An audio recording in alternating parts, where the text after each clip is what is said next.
In this video series, we've covered many drivers who became world champion legends or are making their mark in motorsports history. In the last episode, we discussed a major motorsports figure in Latin America, and we didn't want to miss the chance to talk about another driver who was in Formula 1 before Checo Perez, who forged his own legend by fighting hard and quickly became an icon in Formula 1 and one of the greatest representatives that Latin America has had in motorsports. A driver who proved that respect is earned on the track, who was never afraid to face the titans of the top category, and a master of the art of aggressive driving. Also, I can proudly say he's historically one of my favorite drivers. Ladies and gentlemen, it's time for a new chapter of the road to pay tribute to a Colombian legend, a driver with courage and guts who arrived in Formula 1 making an immediate impression. His name is Juan Pablo Montoya, the driver we'll discuss today, whose journey brought him to Formula 1. To drive for teams like Williams and McLaren and go up against drivers like Kimi Raikkonen, Fernando Alonso, and be a real headache for Michael Schumacher. So in this video, we will remind you how he made it to Formula 1, his great achievements and his victories, as a tribute with this new chapter of this series. Welcome, ladies and gentlemen, just like that, to Chapter 8 of the journey of Juan Pablo Montoya.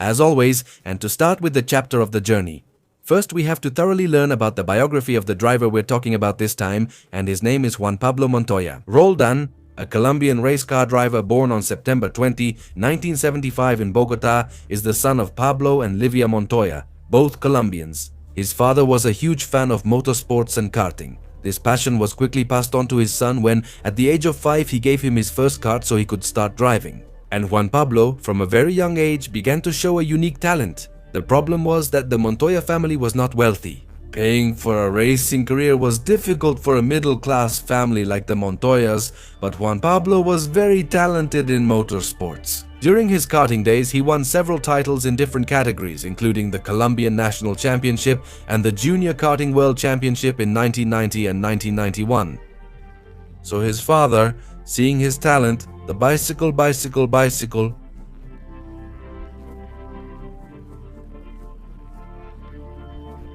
son of Mile and of my Alhambra.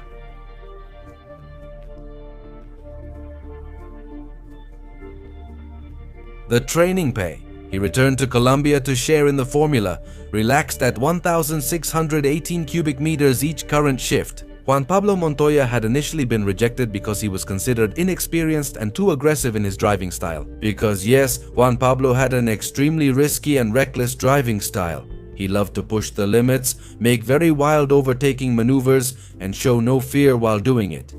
Despite being rejected, he competed in Formula Renault after another driver withdrew, giving the Colombian driver a chance. He had a strong season, winning 4 times and finishing as runner-up in the category. In the following years, he combined karting with other competitions like the National Swift Cup, GTI, and Lada Cup.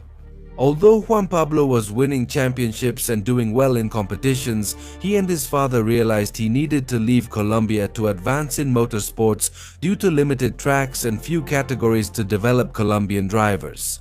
In 1994, he returned to the United States to race in the Barbasab Pro Series, a single-seater category that at that time was the first step for many on the motorsport ladder, and this first year was quite solid. In 12 races, he had 2 wins, 3 podiums, and 114 points, finishing 3rd in the driver's standings. Juan Pablo gave a strong initial performance, using the chance to race prototypes and gain motorsport experience. And after that, 1994, was it time to take another leap in his career? It was time to cross the pond to go compete in the old continent. Thanks to his coach Peter Agertsinger's connections, he directly contacted 3-time Formula 1 world champion Jackie Stewart, who offered him a Silverstone test to join his Formula Junior team in Europe. With this test, he gained senior Jackie and his son Paul's trust, earning a seat in the Vauxhall Formula, a category unsuited to his radical, aggressive driving style. Despite a rough start, he adapted to win 3 races, earn 3 poles and 5 more podiums, securing 3rd in the driver's standings. Another strong start from the Colombian. Results that allowed him to move up in 1996 to British Formula 3 with the Fortec Motorsport team.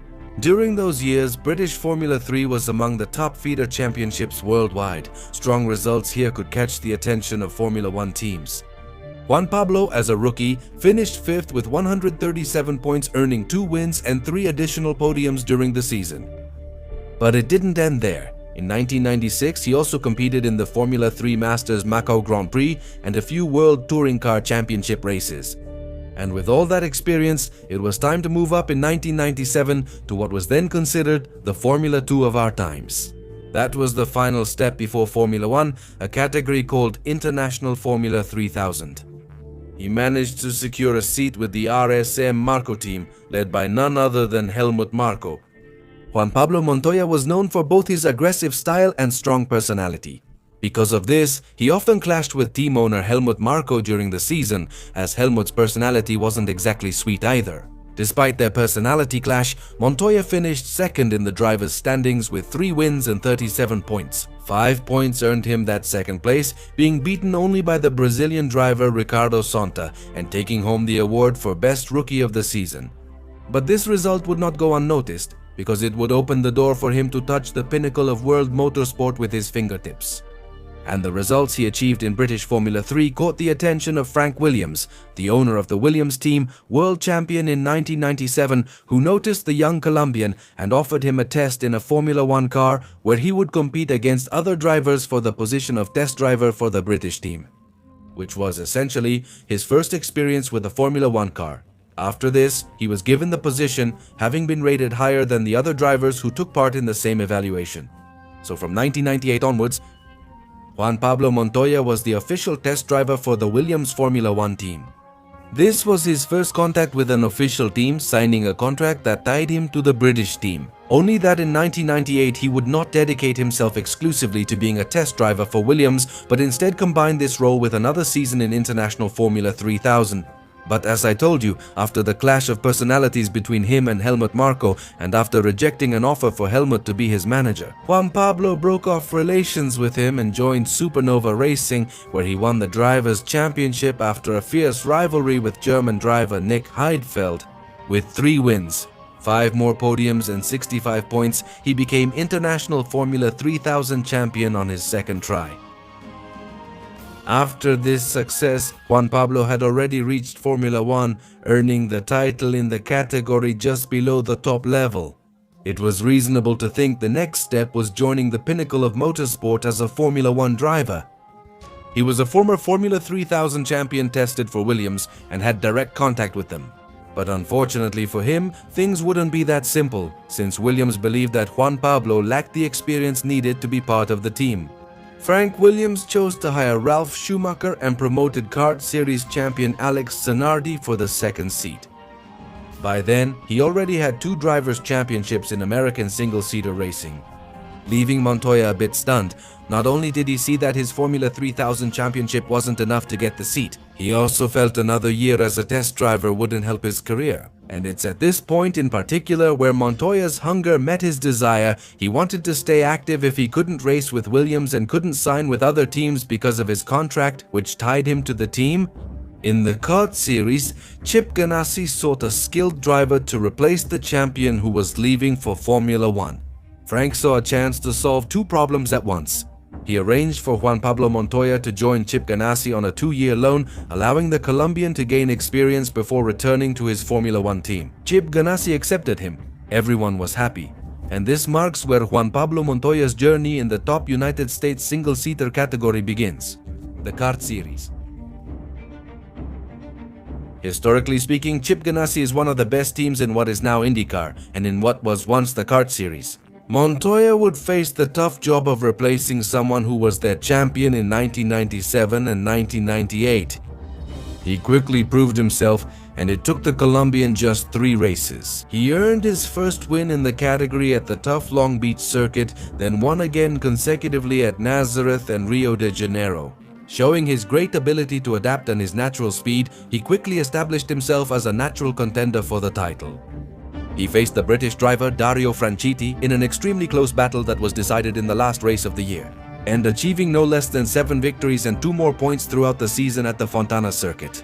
Juan Pablo Montoya, as a rookie, became the champion of the kart series and at that time became the youngest champion of the kart series. In an absolutely historic moment not only for the category but also for the Colombian himself, with this title in a category that was anything but easy like the kart series. Montoya had proven himself again, but his time in the United States would add another success to his resume. In 2000, he entered the world's biggest race, the Indianapolis 500, competing as a rookie. From the qualifying rounds, Juan Pablo showed determination to win, qualifying second on his first try. On Sunday, he delivered a fascinating performance, leading 167 laps with speed, consistency, and no mistakes. When lap 200 of that year's Indy 500 came, the Colombian won the legendary Indianapolis 500 on his first try, becoming the first since Graham Hill in 1966. Montoya didn't win the kart series title in 2000 not from lack of speed, but because a tough start and reliability issues held him back. Winning the kart title in 99 and the Indy 500 in 2000, Montoya had already conquered the United States. Sir Frank Williams, recognizing his talent and the historic moment, believed it was time. He was ready for Formula One. By mid-2000, the Colombian signed a 2-year contract, and in 2001, Juan Pablo Montoya became a Formula One driver for BMW Williams. Few people realized what the Colombian had achieved by then. Climbing each step until reaching the highest level of motorsport and being in a position to fulfill the dream of many drivers to be part of the big circus, a task that is not easy at all, especially for most Latin American drivers who try. Where in his first season he would team up with Ralf Schumacher in pursuit of a new dream, now that of becoming Formula One world champion. At this point in life, Williams was undergoing restructuring in 2000. They had partnered with BMW, which had rejoined Formula One and were just starting to understand the dynamics between the British team and the German engine supplier. So it was clear that problems existed, such as reliability issues. These were experienced in the first 2 races of the year, with an engine failure. At the Australian Grand Prix and again at the Malaysian Grand Prix, he was nearly stranded before the race began. Things clearly hadn't begun well for Montoya in this challenging, still-forming partnership. But in the next race at the Brazilian Grand Prix, the Colombian was about to show the world a small glimpse of what he was willing to do, and that he wasn't afraid to go up against even a multiple world champion in the category. For that Grand Prix, Juan Pablo secured his best qualifying spot yet with a strong 4th place, giving him a chance to fight for the podium. At the start of that Grand Prix, he took advantage of a bad start by Mika Häkkinen and Ralf Schumacher to quickly move up to 2nd place, and thanks to Häkkinen's car stalling on the grid, the safety car had to come out. And when the race resumed, Montoya would show the whole world a dose of his specialty, aggressiveness on the track. He goes inside, very good. Pablo is first, Juan Pablo Montoya. Spectacular the way he gets his car in on the German and takes the lead. Spectacular first place for Juan Pablo Montoya from Colombia. With this damn masterpiece of an overtake, the Colombian caught Michael by surprise, and for the first time in his life, he found himself leading a Formula One Grand Prix. For much of the race, the Colombian led and seemed headed for his first win in the category. Unfortunately, on lap 35, after lapping Jos Verstappen, the Dutchman took him out under braking, ending what could have been his first Formula One victory. The rest of that 2001 season would be more or less similar in terms of luck for the Colombian driver. He had a huge number of retirements, either due to reliability issues or accidents. But he also achieved his first podium at the Spanish Grand Prix, finishing in 2nd place, and repeated it at the European Grand Prix at the Nürburgring circuit. But his most important feat would come at the Italian Grand Prix, a race where he not only took pole position, but also, with great pace and a one-stop strategy, pit stop on the afternoon of September 16, 2001, Juan Pablo Montoya won in Formula One, making the Colombian anthem play on the winner's podium for the first time.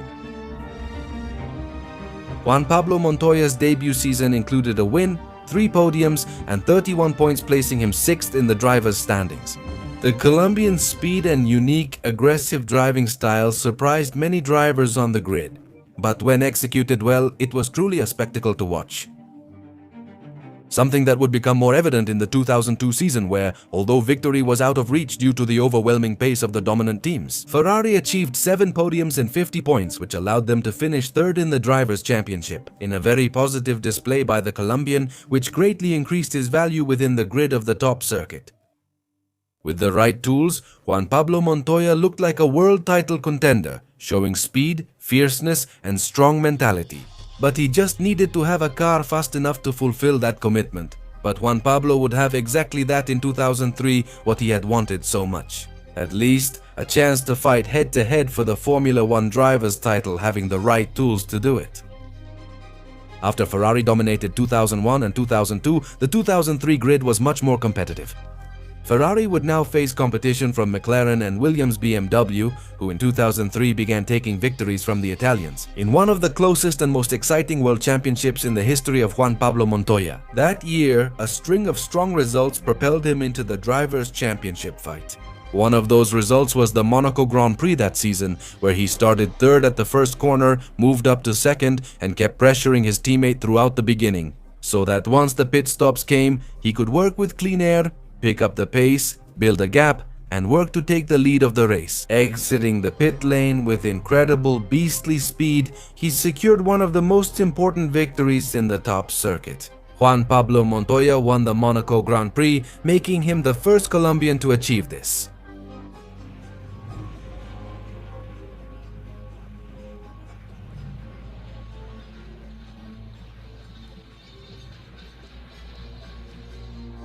His string of podiums strengthened his bid for the world title. From the Canadian to Italian Grand Prix that season, there were 2 third-place finishes in Canada and Hungary, plus 4 more second places. Add his German Grand Prix win from pole with the fastest lap. Juan Pablo had proven himself a strong, serious contender. For the 2003 Drivers' Championship after the Italian Grand Prix, Schumacher led with 82 points, John Montoya was second with 79, and McLaren's Kimi Räikkönen third with 75. So any of these 3 could become world champion, with only 2 races left to finish the season. Sadly, this story ends badly, as everything collapsed at the United States Grand Prix in Indianapolis. It was a disastrous race for Juan Pablo, with penalties, mistakes, and really bad luck in that competition. Along with Michael Schumacher's win, his dream of becoming the 2003 world champion ended instantly. Juan Pablo ended the season in 3rd place, equaling his best season finish from 2002. But unfortunately, not only did this feel like a missed opportunity in 2003, but to Montoya's bad luck, he had fired the last bullet he had left in the chamber. In 2004, Williams lost competitiveness after design mistakes with their car. This not only eliminated the British team, but also cost Juan Pablo Montoya another title shot. However, all of this also came together with news that surprised the world at the end of 2003, because with more than a year left before the start of the 2005 season, Juan Pablo Montoya announced he had signed with the McLaren team to compete in that 2005 season. A signing announced extremely early because Ron Dennis saw it as a huge opportunity to secure the services of the young talent. So Juan Pablo ended up racing all of 2004, knowing that in 2005 he would go to McLaren. He stylishly bid farewell to the team with his victory at that season's Brazilian Grand Prix. And at this point, this is where Montoya's time with the McLaren team would begin, but unfortunately, it was also his last stage in Formula One. Unlike Williams, McLaren was more pragmatic and demanding. Ron Dennis also had a strong personality that clashed with Juan Pablo's. This made the clashes between them very frequent, quickly leading to a bad relationship between the Colombian and the British manager. That 2005 season was notable for the injury he reportedly suffered in a tennis accident, causing him to miss a few races. But also by a pace far from what Kimi Räikkönen achieved, where while he was fighting for the title, Juan Pablo had some trouble getting comfortable with the car. He also faced uncomfortable moments, such as his practice session accident at the Canadian Grand Prix, when he left the pit lane with the light still red during a safety car period. Juan Pablo still secured 3 wins that year, starting with the British Grand Prix after an exciting duel with Fernando Alonso. Another win at Monza on a track that always favored the Colombian. His final Formula One victory came again at the Brazilian Grand Prix, ending the year 4th in the Drivers' Championship with 60 points. Unfortunately, things continued to go poorly in 2006 for the Colombian driver. His relationship with McLaren leadership, led by Ron Dennis, grew even more strained. Juan Pablo was growing bored of not fighting for wins regularly and McLaren's closed environment. Ron Dennis was disappointed with Juan Pablo Montoya's results, just 2 podiums in Imola and Monaco over 10 races, even though McLaren's performance had dropped that season. But perhaps the last straw in the relationship between the two was that supposedly Ron Dennis found out that Montoya had lied to him about his injury, discovering that it wasn't from playing tennis but from a motorcycle accident.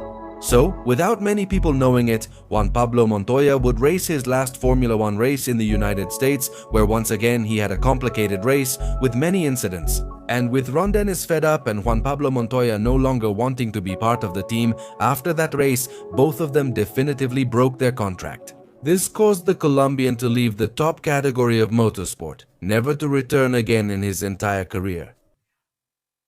At this point, Montoya just wanted to drive and have fun, and he thought that National Association for Stock Car Auto Racing would be the place where he could achieve both goals. From the rest of 2006 through the 2013 season, the Colombian drove for the Chip Ganassi team in this category. However, during his time in this American category, his results never matched those in Formula One or Champ Car in 2000. But did Montoya really enjoy driving here? In National Association for Stock Car Auto Racing, he won twice on permanent circuits, including his first victory in 2007 at Sonoma, and the first by a foreigner in National Association for Stock Car Auto Racing since 1974, and the other at Watkins Glen in 2010. Montoya admitted he had offers to return to Formula One, specifically saying Toro Rosso wanted him for the 2009 season. He no longer wanted to return to the top category, especially with a team where he couldn't compete. He admitted he was no longer interested in racing there and would have only considered it if teams like Renault or Ferrari had offered. Despite this and National Association for Stock Car Auto Racing not being better for Juan Pablo, success came easily for the Colombian driver as he went on to earn 2 wins in National Association for Stock Car Auto Racing's main category and another in the Xfinity category. In 2007, in the race held at the Hermanos Rodriguez racetrack, he returned to IndyCar to compete from 2014 to 2016 full-time with Team Penske.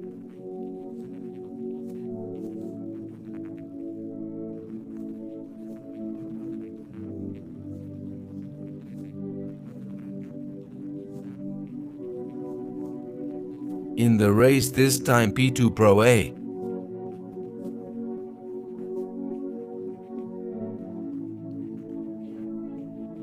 showing that his intention in motorsports was to have fun and feel competitive as much as he could, never feeling a desperate need to return to Formula One and collecting several trophies along the way. In his final competition years, although he made special appearances in races like the Indy 500 and some National Association for Stock Car Auto Racing events, he began to focus more to follow his son Sebastian's career, who like him aims for Formula One, and Juan Pablo continues a life outside of racing as a driver, but supporting Sebastian so that like him, he can one day reach Formula One and trying to continue the successful legacy that his father established in his time. In conclusion, Juan Pablo Montoya's career always stood out for its uniqueness. A man with a strong, explosive personality and natural track aggressiveness. A man who could rightly be considered an all-or-nothing type. His aggressiveness led him to prodigious moments, worthy of an absolute legend who took the Formula One world by storm, and sometimes that same aggressiveness was his greatest burden when he made mistakes and errors. But the guy was always true to himself, for better or worse, and that made sure his career never went unnoticed by anyone. Juan Pablo was always successful and victorious in motorsports.